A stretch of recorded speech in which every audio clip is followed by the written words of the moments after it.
ഞാൻ പൊതുവെ ഇങ്ങനത്തെ വീഡിയോസൊന്നും ചെയ്യാറില്ല. നമ്മൾ ഓഫീസിൽ സ്ഥിരമായിട്ട് തുടയ്ക്കാൻ വരുന്ന ഒരുത്തനുണ്ട്.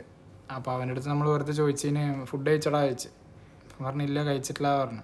അപ്പോൾ എന്താ വെച്ചപ്പോൾ ഒരു നേരം കഴിക്കലുള്ളൂ പറഞ്ഞു. സാധാരണ ഈ ലേബേഴ്സിനൊക്കെ എന്ത് കേട്ടെന്ന് പറഞ്ഞു കഴിഞ്ഞാൽ റൂം റെൻറ്റും ഫുഡും കൊടുക്കും ചില കമ്പനികൾ. അപ്പോൾ റൂം റെൻറ്റും ഫുഡൊന്നും കൊടുക്കുന്നില്ല എന്ന് ചോദിച്ചപ്പോൾ ഇല്ല, 1000 ദിർഹമാണ് സാലറി.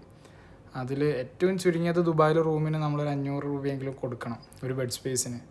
500 കൊടുത്തു കഴിഞ്ഞാൽ പിന്നെ ബാക്കി എന്താ ഉള്ളത്? ഒരു 100 രൂപയ്ക്ക് ഫോൺ റീചാർജ് ചെയ്താൽ കഴിഞ്ഞു. പിന്നെ അങ്ങോട്ടും ഇങ്ങോട്ടും വരാൻ വേറെ പൈസ. ഇവിടെ ആളുകൾ ദുബായ് എന്ന് പറയുമ്പോൾ നിങ്ങൾ വിചാരിക്കുക അങ്ങനെയല്ല. ഇവിടെ ലേബേഴ്സ് പലരും വർക്ക് ചെയ്യുന്നുണ്ട്. അപ്പോൾ അവനൊക്കെ എനിക്ക് തോന്നണം എന്നെക്കാട്ടി 1 വയസ്സ് 2 വയസ്സ് മൂത്തതായിട്ടുള്ളൂ.